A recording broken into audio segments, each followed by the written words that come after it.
This program features live coverage of an African safari and may include animal kills and carcasses. Viewer discretion is advised. A massive mixed herd of migration animals is grazing across the East African plains. Wildebeest, zebra, topi and Thompson's gazelles. This is CGTN's Wild Wonderland live show.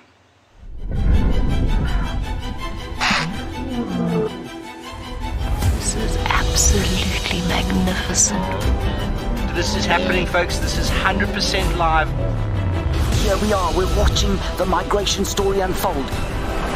Here's a lion. There's a lion right next to us. Oh, that was close. You can't possibly script something like this.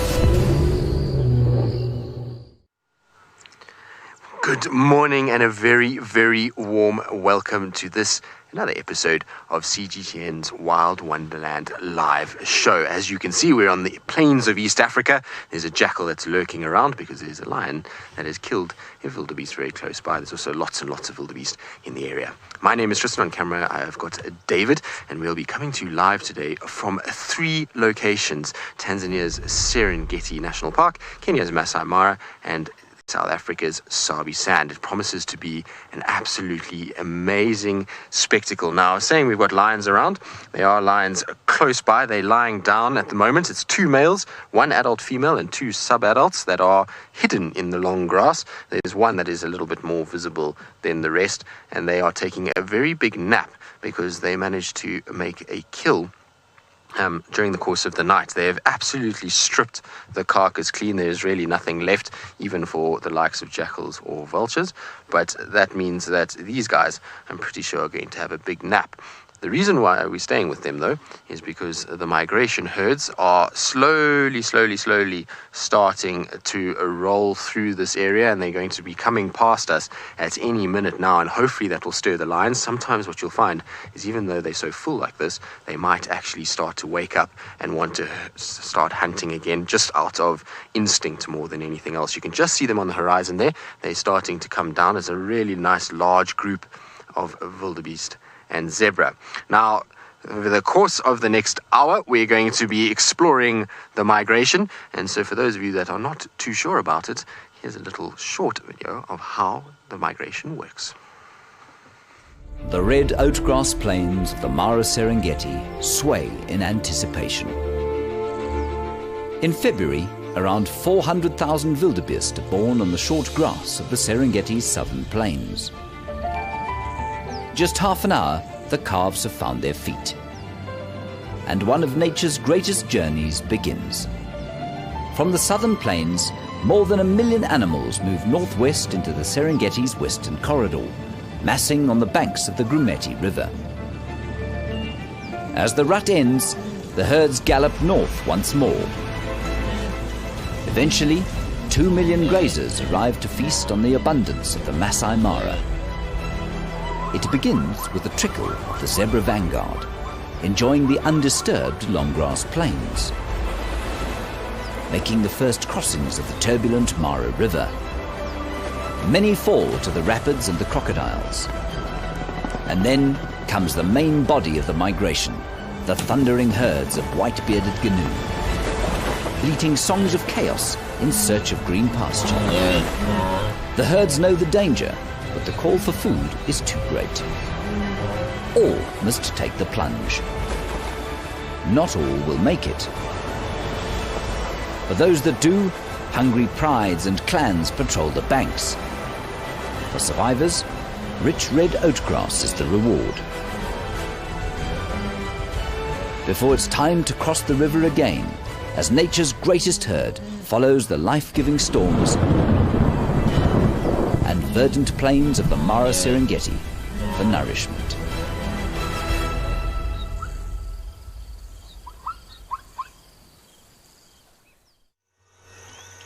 Jambo everyone, and welcome to another part of the Mara. And when we talk of migration, as you just saw, there are so many animals that benefit from the migration, and hyenas are some of them. A lovely morning and Jumbo one more time to all of you. My name is David and on camera with me today is Bungay. Bungay, how are you? And we got a group of hyenas here, and this particular group of hyenas here is called the Happy Zebra Clan. We follow our characters here and we know their names because every other time we are with them. And hyenas got particular territories or what we call dens, and they live in those dens, and for that reason it's easy for us to know who they are. And talking of predators, hyenas are good predators as much as they're big, and we'll take you back again to Tanzania in Serengeti because my friend Tristan got smaller predators than mine.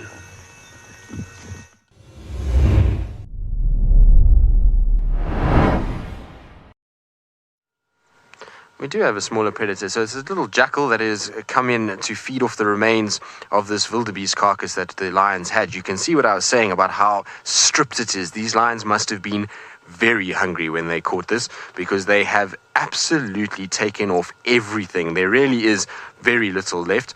The thing is, though, is little jackals like this, well, they have small mouths and they can get in between places where the lion's jaws can't, and they can then get a few little bits of scraps and meat that is still somewhere on that carcass, but it really has been completely stripped and has been taken care of by these lions, that's for sure.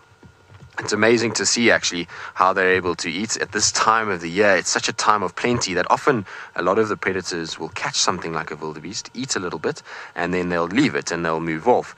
But these lions, like I say, must have been very, very hungry, and the presence of two big males like that would have certainly gone a long way to being able to absolutely destroy this carcass and make sure that they made short work of it. What's interesting is that they're actually not even that full. The two males look as though they've eaten, but not are overly saturated with meat. The female and the two subadults, well, they are like little round balls. So I wonder if the males didn't catch them here. Tim, you say this is very cool. Well, Tim, it's as cool as it gets to be in the greatest show on earth in the form of the wildebeest migration, and to have lions and jackals all in the open plains of East Africa is very, very cool and incredibly spectacular to be a part of. And always feel privileged when you sit out here and you drive around. And yesterday afternoon we were talking about it, as you drive through these big sort of grassland areas and you just see animals absolutely everywhere. It is an incredible privilege to be able to see it, and an even more of a privilege to be able to bring it to all of you around the world, and we can discuss it and talk about it. It's an incredible thing and an incredible spectacle. Right, we're going to see if these lions are going to wake up with the approaching herds, and while we do that, let's send you back across to Steve, who's got the largest bird that is not able to fly. Good morning, everybody, and welcome to the swamp area in the Mara Triangle. My name is Steve Falconbridge. I'm joined by Big James on camera, and what a beautiful day we're having. Over my shoulder here, you can see we've spotted a couple of female ostriches, and well, we are just following them through the long grass here. You see the female, very, very sort of plain grayish color. There's no dark black or white, which the male has, and they are exclusively vegetarians. Their very long neck, their long legs, very, very fast animals, and they are grazers, feeding on flower heads, grass, any sort of vegetation that they can strip as well. Look at her, she's having a look for something to eat. Got a bit of grass stuck in her mouth there. They were also known to eat stones to get them into their crop, or their gizzard, should I say, which helps them to break down the vegetation.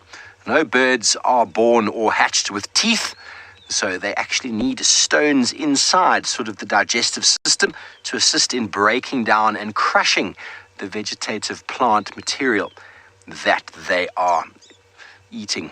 And they are at risk of being hunted by lions, leopards, and cheetah alike, and it sounds as if James this morning has managed to catch up with some lions.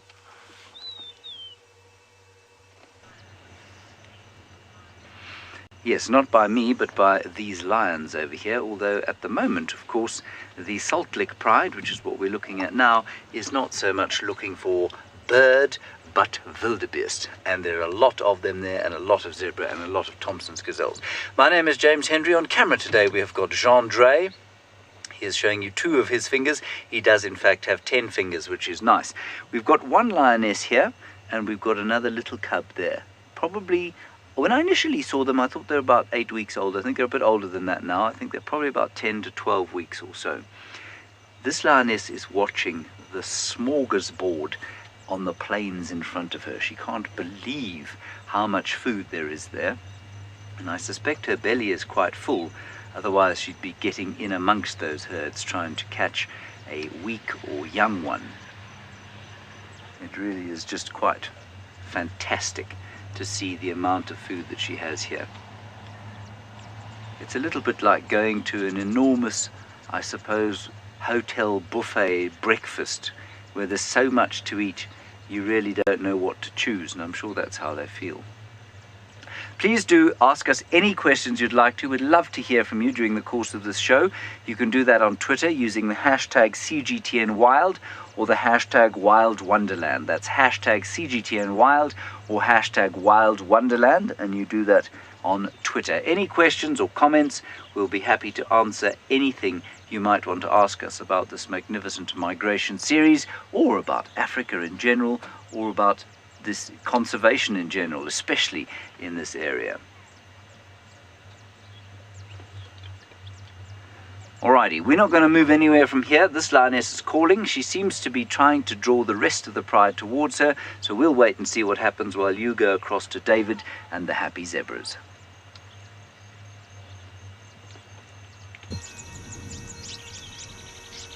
Okay, what do they on the screen?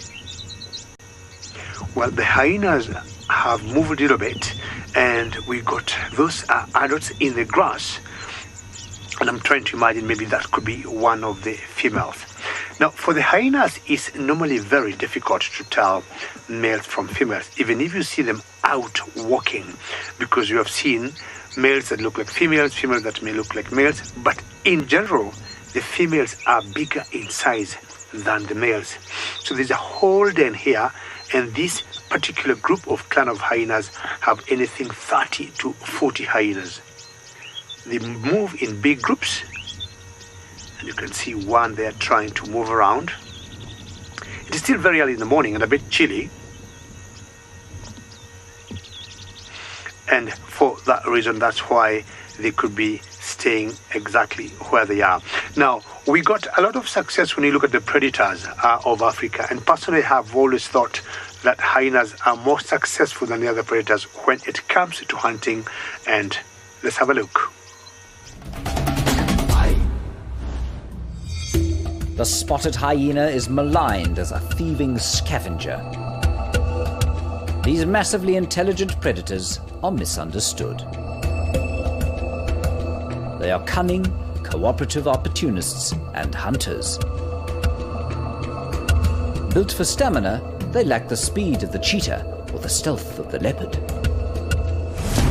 Their tactics are clever, yet brutal.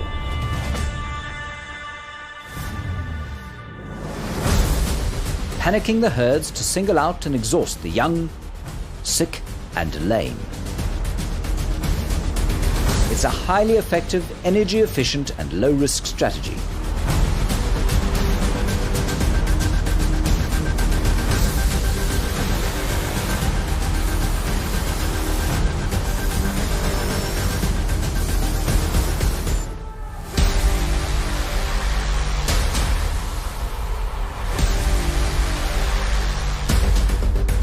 Once the prey is selected, there is no mercy from the cohesive clan.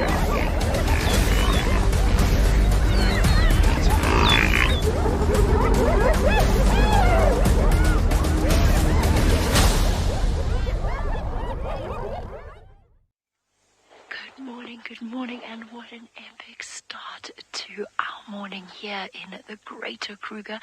We've been learning all about hunting strategies. Well, look at what we have here, drinking right in front of us. We're sitting less than, I would say, 100 meters away from two lionesses on foot. This is an absolutely awesome experience. Good morning, my name is Jamie, and behind the camera is Craig. We also have the fantastic Herbie to thank for his amazing animal skills in getting us into the right place at the right time. These lionesses know we're here. They have seen us, but they are comfortable with us. This is the extraordinary thing about big cats. It's very important when you're in a position like this. They've got such good hearing, such a good sense of smell, and actually quite keen eyesight, that if you do encounter them on foot like this, then you don't try to hide away. There's a third one coming. She's stopped. She's realized that we're here. So you don't try to hide away where lions are concerned. You also don't overstay your welcome when you are sitting with them like this. There are two males that we saw the tracks of coming behind them, and the males make things more difficult because we know these lions very well. We see them regularly, and we know that they are slightly more skittish when encountered on foot, and they tend to actually run away, which is the last thing that we want. So because we work together as a team, what we're going to do is we're going to call in Trishala, and I'm going to get her to come in a vehicle, because while it is easier to find lions on foot, it is always better to see them from a vehicle. All right, so while we wait for our lioness, our third lioness, to come and have a drink, we're going to send you across to James, who has big cats as well, but in a completely different environment.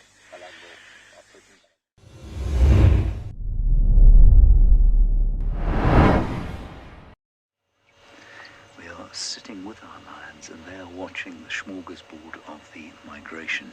Now, interestingly, these lions, much like the ones at Djuma, have figured out that being close to water is a really killer strategy for catching prey. All of the animals that you can see in the background there must drink, and so they must either go to the rivers or they'll come to water holes like we're sitting at here. And this is a big water hole. It's kind of centrally placed, and it's often the strategy of the predators to hang around water and wait and see what comes to drink. And you can see that there are going to be a lot of thirsty animals coming past here at some time today.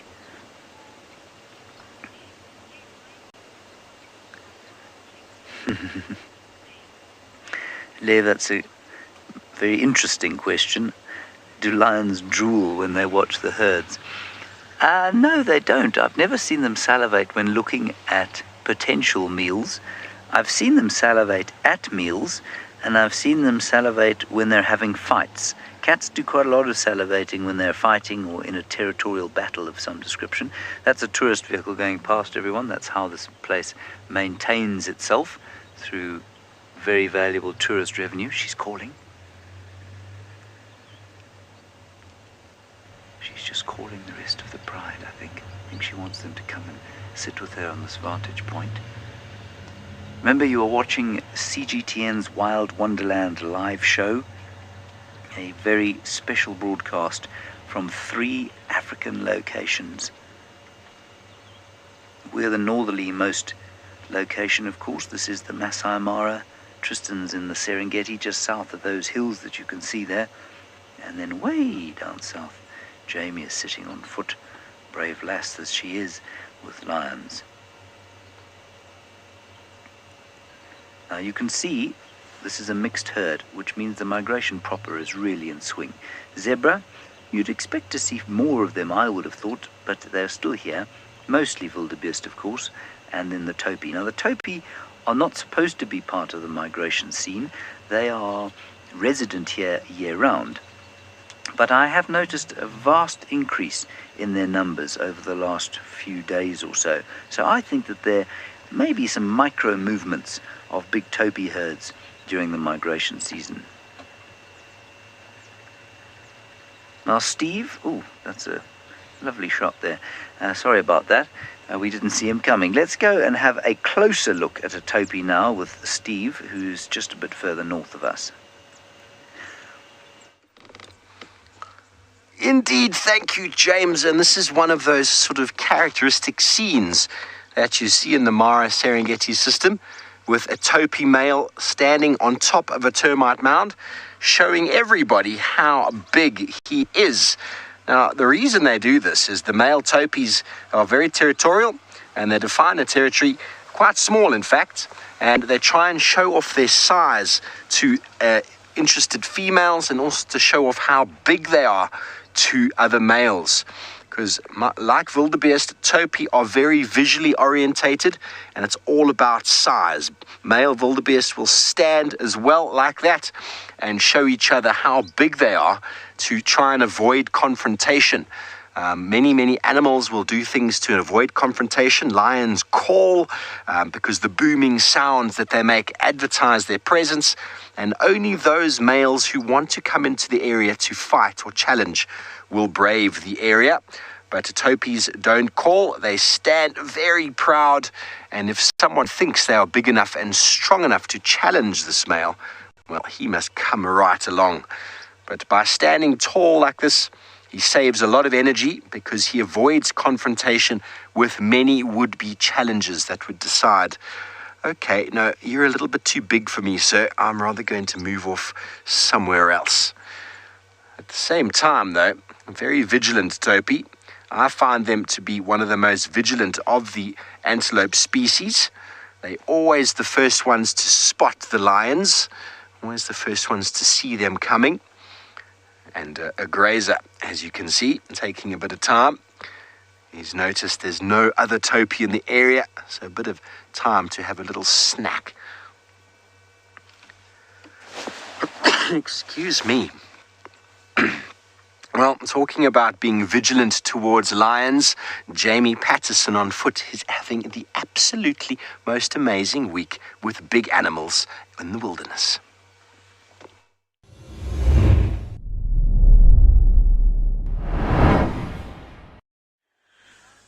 We have had an amazing week. We have walked buffalo, we've walked elephant, we've walked leopard, and now we've completed the collection with lions on foot right next to a waterhole.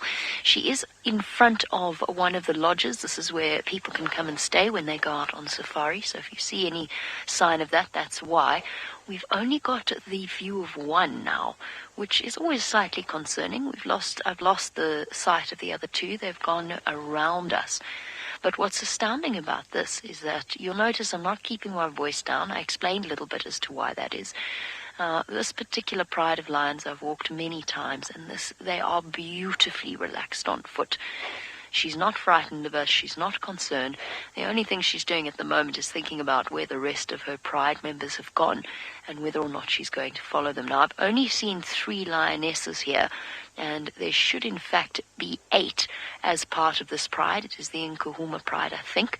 It's obviously difficult to tell at this distance, but just guessing on their movements and where they came from. But we don't know where that other male is. Ah, there's another one. Cranky Pangolin wants to know what a safe distance is with lions on foot. Cranky Pangolin, it really depends upon the situation. There's no specified distance. It's all about looking and gauging how the animals are responding to you. We could probably get closer to them if we wanted to.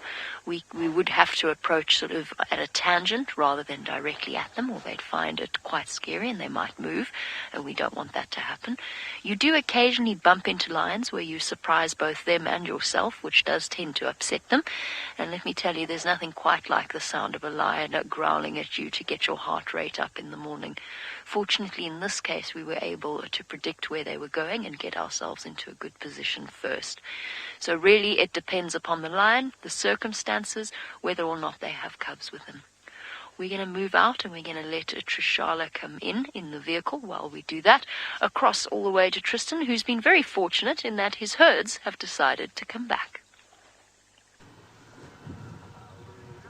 Well, Jamie is having an absolutely stellar week. It's not every day that you will be able to see that many animals on foot, and she's really done a fantastic job. I must be honest, I'm a little bit jealous. Something about walking into animals on foot that gets the blood moving a little bit, and it is a very, very special experience. As you can see, the wildebeest are slowly edging closer towards our line. You can see a long line in the background.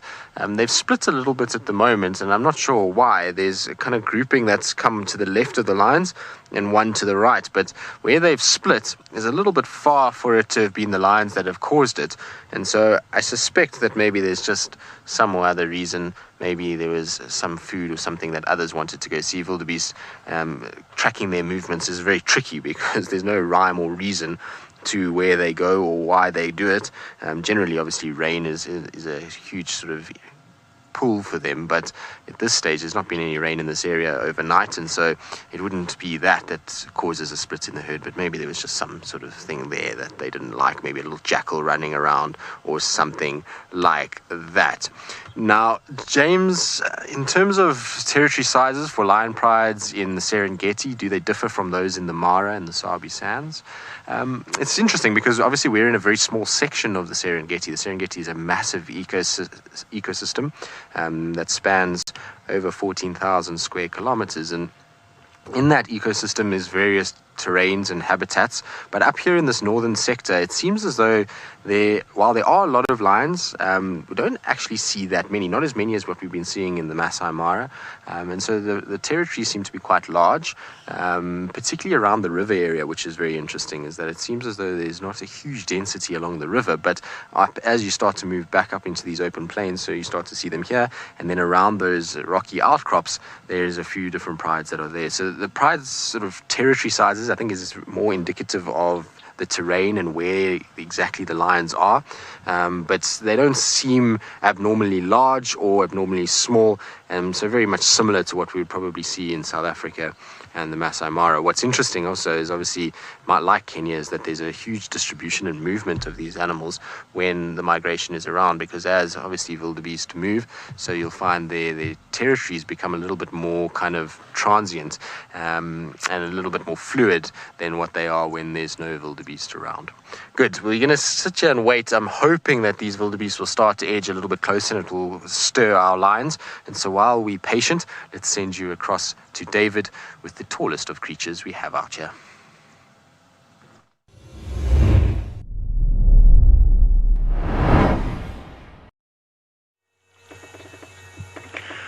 Well, very true. And if we have animals that help us here in Africa to lead us to predators like lions or cheetahs or leopards, are the giraffes.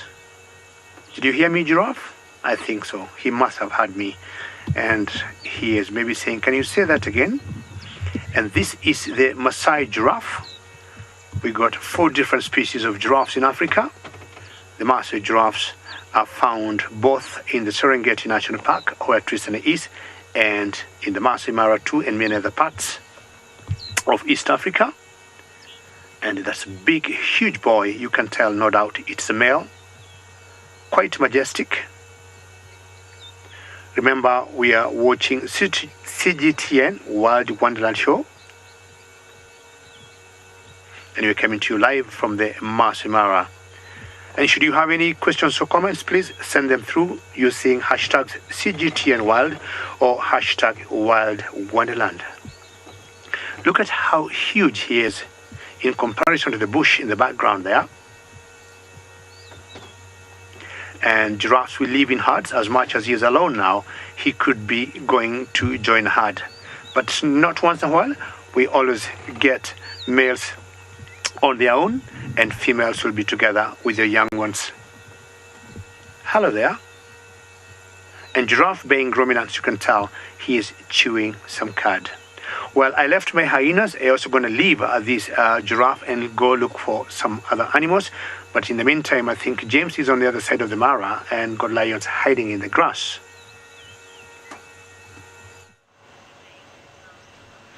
We've moved very slightly to get a better view of this little cub. Now, this cub is not, in fact, one of the very young ones in the pride. This one is probably about 4 or 5 months old. I made a mistake seeing them just the ears in the grass there. I thought it was smaller than that. It's one of the older cubs. There seem to be 2 litters in this pride, the Salt Lick Pride, and quite interestingly, you saw the male yesterday, and he comes from a different area, and I don't think that he has fathered these cubs. He's quite young, but I think it was his coalition partner, Kipuli, oh, so sweet, who fathered these little things here, and that's probably why the male here at the moment is not very patient with these cubs. Oh, but they are just the cutest things in the world. Oh, that's beautiful. And you can see how perfectly colored they are for this environment. That tawny color is ideal. No, well, the prides protect the cubs during the migration the same way that they protect them any other time. They make sure that they are in cover when they go off hunting, and then the cubs tend to stay still. Whenever the lionesses are away, they'll stay hiding, unless it's in an area that they know very well, like this pan. And when the lionesses are away, you'll sometimes find the cubs playing around here, but they know little places they can go to be hidden, and then they'll stay still and hidden. When they go to kills, it's very safe. When they're traveling with the adults, it's very safe, because very few animals will take on a pride of lions. A massive clan of hyenas, maybe, and certainly hyenas do pose a danger to little cubs. But you'll find that when they're with the adults, there are no dangers at all. This one has been lying in the mud, not very clean, hasn't had its bath. You're just coming to say hello, are you? Isn't that special? Hi. Good morning.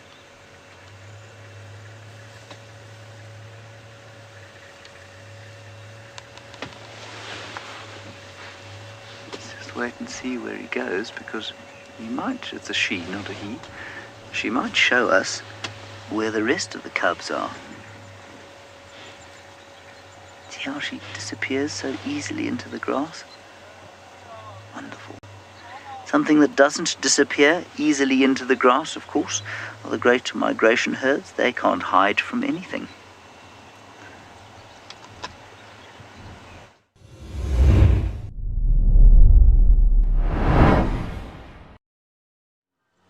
Indeed, we are with the migration herds. Well, a little small portion of the migration. That's the scary thing. When you see these long lines of wildebeest, and you realize that that is not even the wildebeest in its entirety. It's quite amazing. But we are a little bit closer to where they are now. They're still milling about at the moment. They haven't really moved too much. And so what we've done is we thought we'd just come and sit with them down here and see if they start moving up towards the lions, and maybe we'll get lucky and the lions will wake up a little bit later. But for those of you who just joined us, my name is Tristan, and it is a very, very warm welcome to Tanzania. Tanzania is looking absolutely beautiful this morning. We've got beautiful green grass, nice blue skies, and lots of wildebeest, which is absolutely wonderful for our day. Now, to the right of the wildebeest at the moment, there's actually some warthogs that are also in amongst this. It's the thing about the migration is that there's so much focus on the wildebeest, but there's actually so many things that move around within the herds. And it's a clever thing to do, because if you want security, then it's a good idea to have millions of eyes that are around and that can spot things like lions and cheetah and all the other things that are out here. And so these warthogs grazing in amongst the wildebeest is a pretty clever idea. It makes it much easier for them to feel a lot safer, because if those lions were to get up, obviously the wildebeest would spot them and cause that alarm call to happen, and you'd find that these warthogs would then be able to get away. And funny enough, when the migration herds are not in this area, the lions will hunt these warthogs a lot. In fact, it becomes one of their favorite prey items, particularly for the small prides. They'll go after a lot of warthogs when the grass gets long. It's much easier for them to be able to get quite close, and the warthogs don't know that they're there. So it's an important food source for them when the herds are not here. But isn't that just magnificent to see them all just wading through this grass? And you'll find that this long grass like this, in about a week's time, if the herds really spend a lot of time here, will be completely done. Right, now it sounds like there's something exciting happening in South Africa, so let's quickly send you down to Trish.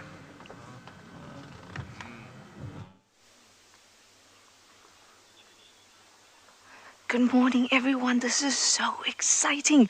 Now, there you see an Nkahuma lioness, and the Nkahumas are the pride that we have here on Djuma in the Kruger area of South Africa. That's where we are right now. And there's buffalo right here drinking. My name is Trishala with Seb on camera, and there's so much happening. All I want to do is show you. Now, lions do hunt buffalo, and Nkahumas especially. They love a good buffalo. So let's have a look how this unfolds. Oh, just excuse our antenna and aerial there. The buffalo are getting very, very annoyed with these two lionesses that are about. And we don't want to move too much. We don't want to disturb whatever would happen. Look at that. Look at that. These are huge animals. And you can see they've got some youngsters amongst the herd as well. And they want to protect them as best that they can. And they've actually managed to chase these two lionesses off, but the lionesses know that these buffalo are around, and I think it'll only be a matter of time before they come back with a better plan. Yeah, these buffalo are having a drink. You can see how much dust they've kicked up.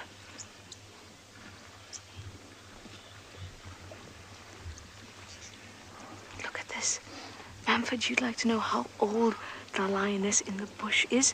That lioness looked like one. Oh, there she is again. Oh, but we can hardly see her. They're chasing her. Oh my goodness.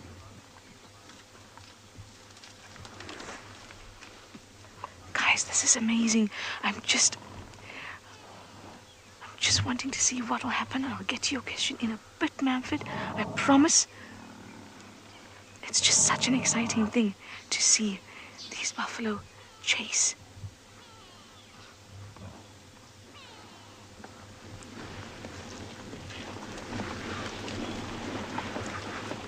I'm surprised they're not more nervous. I'm just trying to keep an eye out for where those lionesses are.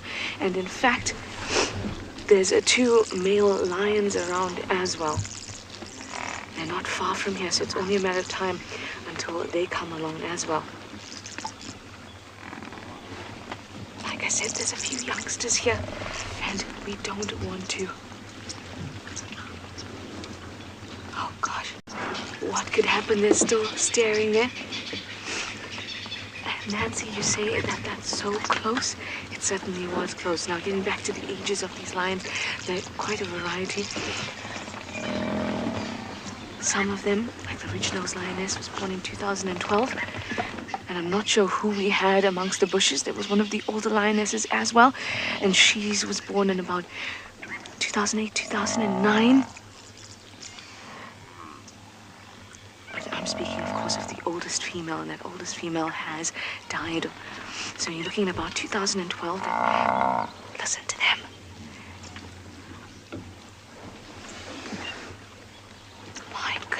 So they're very close by, and little do these buffalo know that the males are close by too. And often they will need the males to help them get that takedown for a huge animal like this. But they are very apt hunters. They're amazing at taking down prey. And it hasn't just been now, but in the past they've been excellent at it too. So let's learn a little bit about them.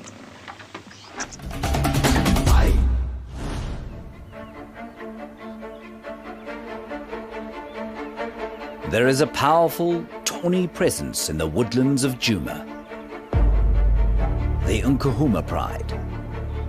4 magnificent lionesses striking terror into predator and prey alike.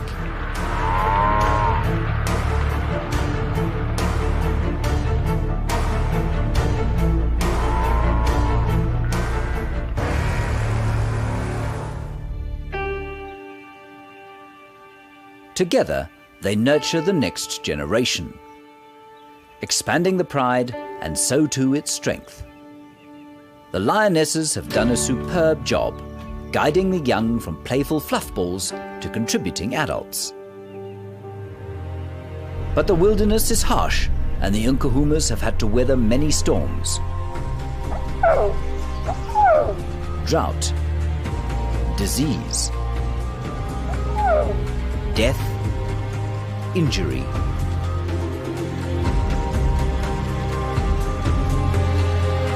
and male coalition takeovers.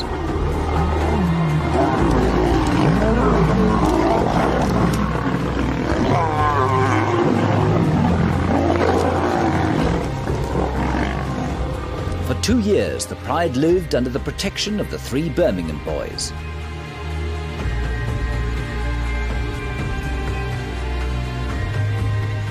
But they went missing to the south, and their absence was noted.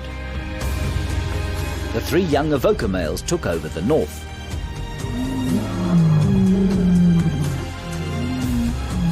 The Nkahuma lionesses weathered that storm too, have mated with the Avocas, and a new bloodline has begun.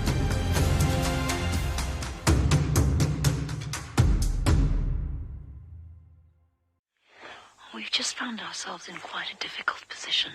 We have moved away from the lions. We've now looped around towards a herd of buffalo, but there are some that have run down into a drainage line or a river system to the right of us. So I'm just listening very carefully. The lions are probably about 150 meters or so or 200 meters or so in that direction. And what we don't want to find ourselves in is a situation where the lions chase the buffalo straight into us. That would be incredibly inconvenient for all concerned, because a buffalo with a lion next to it is a very difficult animal to stop.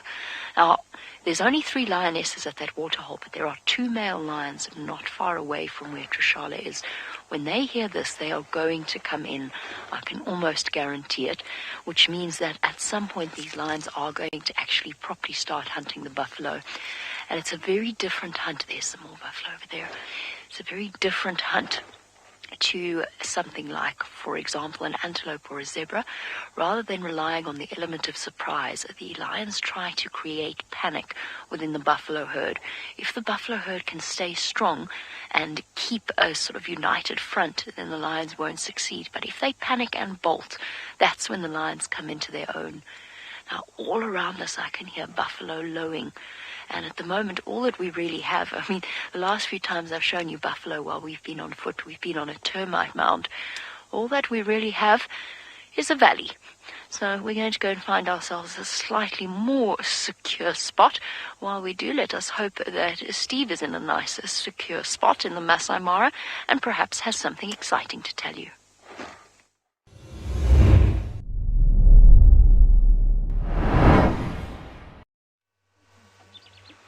Yes, well, welcome back, everybody. Sorry about that. We had lioness with 2, looks like 3 4-month-old cubs on top of a termite mound, busy scanning. My name is Steve, joined once again by James on camera. And obviously, as soon as you came to us, she's gone down the mound. So we're going to come around the corner here and see if maybe we can get to see her. Not sure exactly who she is. Could be from the Olololo pride. And Olololo is named after the mountain range behind us, which is basically translated as snake or serpentine. And there you go. You can see her. Now, she used the termite mound just like the Topi did before. So there was a cub just behind her there, just to get some vantage of the grass here, because you can see the grass is really, really long. It's very helpful for her to stalk and get close to any potential prey, but it also makes it difficult to see where the prey might be. So lions and cheetahs will often do that, leopards as well out in the Mara system. But look how long that grass is. A leopard would be very hard to spot here. But she does definitely look like she's hungry. We were looking in the area she's in now earlier. We found some tracks, but we don't really do too much tracking in the Mara. So she's going to look for some food, her cubs following closely behind. If only the migration were nearby, she'd probably have a much easier time at catching something to eat.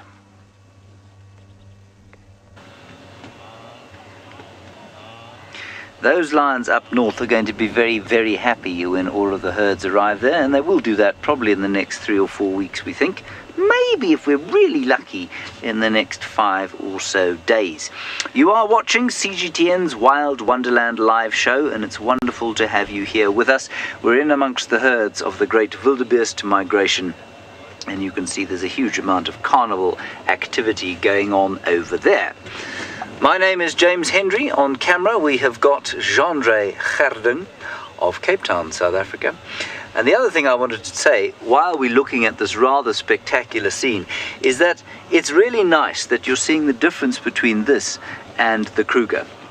Western Kruger, of course, really is struggling to shake off a long-term drought, and that means that at this time of the year animals are concentrating around water, and you can see how dry it is in comparison with this verdant paradise that these animals find themselves in. And that, of course, is because we are almost on the equator. The weather here is very, very similar year-round. We do have kind of a rainy season and kind of a dryish season, but it's nothing like down in the Kruger where you have the extreme dry of the winter and then sometimes the extreme wet of the summer if you're lucky. Here, it's pretty consistent, and also the rainfall in total here is probably almost double what it is there in the Kruger. The animals here really enjoy that, of course. The other major difference is the soil. The soil here is relatively recently volcanically active, which makes it much more fertile, whereas the ones down in Kruger, where you're going to go now, are much more ancient. There's been eons since the last volcanic activity. Let's go back there now to Trish and the buffalo.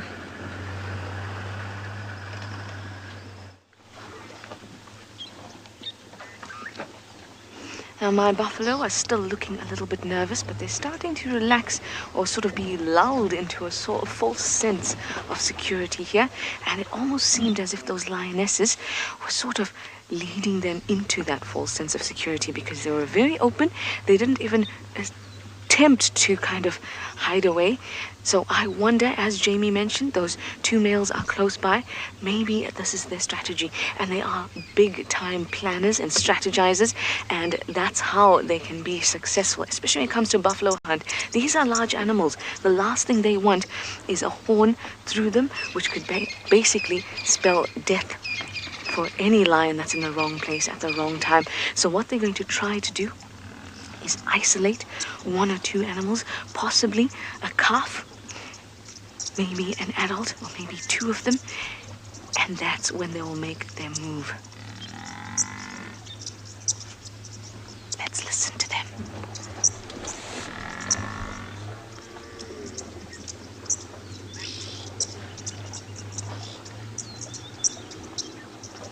Ravinda, you say there's so many?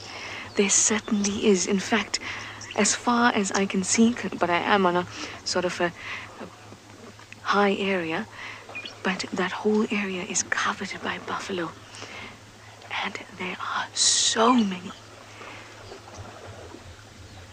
Now you could hear the water swooshing as they drink and move about in the water. You can also hear them bellowing, and you can hear the chip, chip, chip, chip of the red-billed oxpeckers, even yellow-billed oxpeckers that are sitting on them. Now these birds will often sit on them, and then they'll clean up any parasites that are bothering the buffalo. I can only imagine what will unfold here, because those lions are so close. I'm gonna sit tight right here, but let me send you up to East Africa with Tristan, and we'll see how he's doing.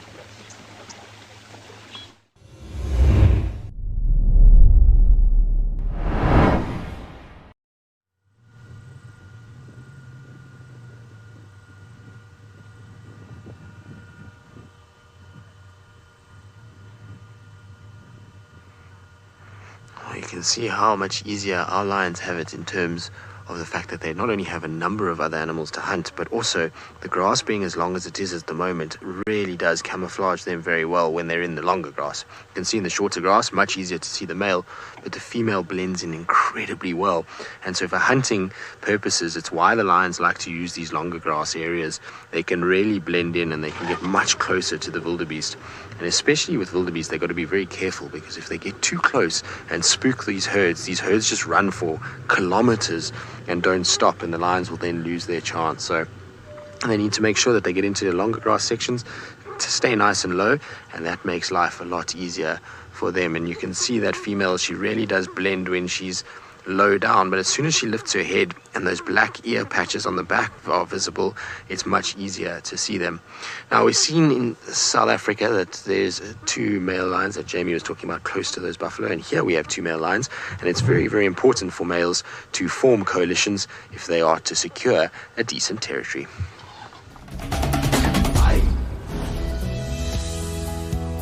Most cats, as your tabby will tell you, are solitary. The African lion is an exception.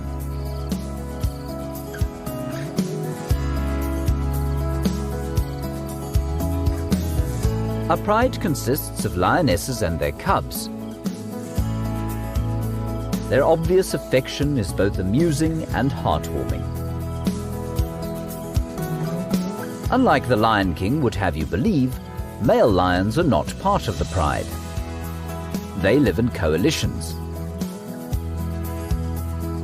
Males are not intimately involved in the raising of their cubs. Their role is to protect them, often indirectly. Young males leave home at adolescence. Brothers and cousins roam the wild like unruly teenagers. At around 5 years old, these marauding males will invade a territory, looking for a pride of their own.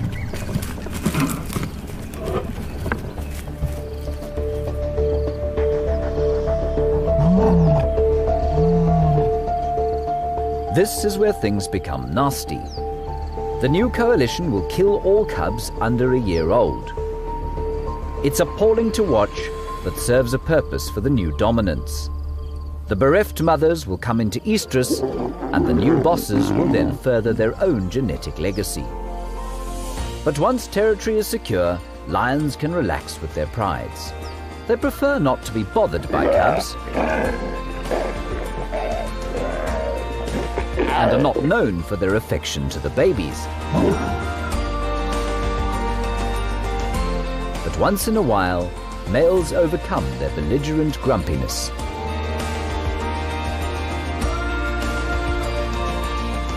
There is little more delightful than watching tolerant, caring, and accepting lion fathers.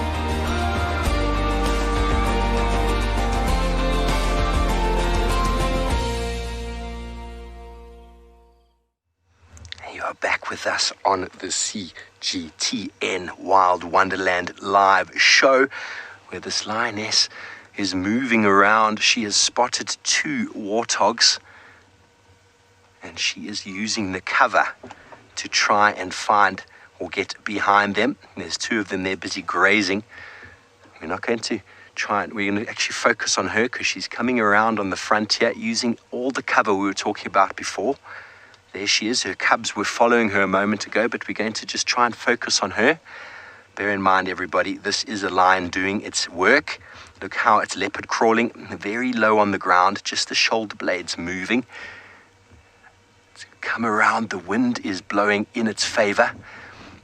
Lions utilize the wind to get closer to animals. Obviously, the wind blowing can give away their scent. And many, many animals have got very good, keen sense of hearing and sense of smell so as to detect the presence or approach of a predator. And she's being very patient. And her 2 cubs that have disappeared in the long grass have been watching her. These are very important life lessons. Not only do young lions eventually become big adult males and need to defend and fight for coalitions and territory, they need to learn how to hunt. That is one of the first stages before you can demarcate a territory. You need to be able to do what this lioness is doing right now. And she's about maybe 35, 40 meters from this warthog. She's being very patient. There they are. Now, bear in mind, everybody, this is live and this can sometimes be quite dramatic. Warthogs, as well as many other animals, lions catch them, they kill them, and there can quite often be a lot of blood and a lot of noise. So if you are a sensitive viewer and you don't like that sort of thing, maybe look away when she gets a bit closer. But the warthogs have turned their back. Look how she's disappeared in the long grass there. she's utilizing what seems to be almost no cover at all. And the wind is still in her favor. You just see the grass blowing gently from left to right. Warthogs are grazing on that short grass. I can't see her. James is going to stay on the warthogs, or there we go, like a wide like that. And, well, she's probably going to see if they come a bit closer. I'm just going to use my binoculars to see if I can see her. Incredible, isn't it, everybody? How easily that lioness can disappear in the long grass. That is what they've evolved to do. Utilize the long grass to get as close as possible. Lions and leopards like to try get within sort of a 15 to 20 yard distance from animals before launching a very, very fast attack over a short distance. Any further than that, and the animals are generally a little bit out of reach. I can't see her, and we still got sight of the warthogs. Now you can imagine walking through this long grass like Jamie's been doing. How would you see the lions there? You need to be very vigilant and very alert. Warthogs in this area make up a huge proportion of the animals or the lions' diet in the off-season out of the migration. Buffalo as well as giraffe and some topi.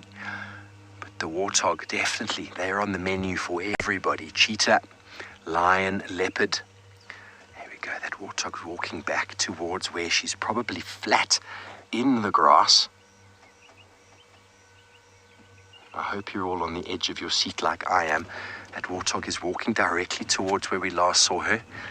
Watch very closely for a flash of tawny in the long grass. Watching. The one warthog knows something is on. Okay, she is gone a little bit. She's coming from the back, everybody. There she comes. She's chasing them towards the cubs. She's chasing them right towards the cubs. She's going to put on her speed now. Warthogs, unfortunately, are a little bit too quick for a lioness. They knew something was up. They just somehow had that sense. They had that feeling that something was going on. And they got a bit uneasy and they ran in the right direction. Well done, warthogs. That was very, very cool. So everybody, lions, as much as they are supreme predators, they are more unsuccessful than they are successful. They reckon only about 20% of the time. Scara, oh my, indeed. Well, she looks a bit disappointed, but that is part and parcel what happens of being a lion. And here come the cubs to say, well done, Mum, that was a good effort. That was a good effort. We're proud of you nonetheless. Oh, how gorgeous is that? Now, those are important lessons for the cubs to learn, where they could have maybe improved. They watched Mum throughout the entire process. Sorry, you might hear an aeroplane. There are some visitors to the Mara flying in from Nairobi, I'm sure. But that's why prides of lions have evolved. They are much more successful in a pride because the one lioness, there they go, the warthogs off in the background. One lioness can spring the trap and others can be lying up in wait in ambush. And quite often they can chase their food into them. Okay, well, it sounds like lions are on the cards this morning. Trishala is watching some lions trying to ambush buffalo.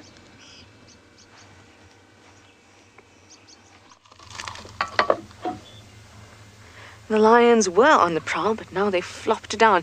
Now the buffalo are very, very close, so we're hoping that perhaps they sense that they're around. We actually realize that you can't hear them very well from where they are, even though they're fairly close, but just the landscape doesn't allow for them to actually be able to hear them very, very well.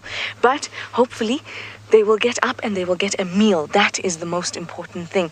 Now the lionesses may still be around, and even though they're not moving right now, they certainly can. Now remember, this is all happening live, which is why it's so exciting. But these two males have flopped down. There's another male hidden amongst the bushes. And and it's only a matter of time. Patience is the key word here in the bush. The more patient you are, the more successful you are. So perhaps these males are just letting us know that they know the buffalo are there, and that they will at some point move off and get a meal for themselves and the pride, the Inkahumas, that we learned more about. How exciting. Well, hopefully this afternoon when we see you again at 4 p.m. Central African time, we will have a successful hunt on our hands. All so exciting for your very own CGT and Wild Wonderland show that is live. Well, thank you for your questions and your comments, and we look forward to taking you on board later this afternoon.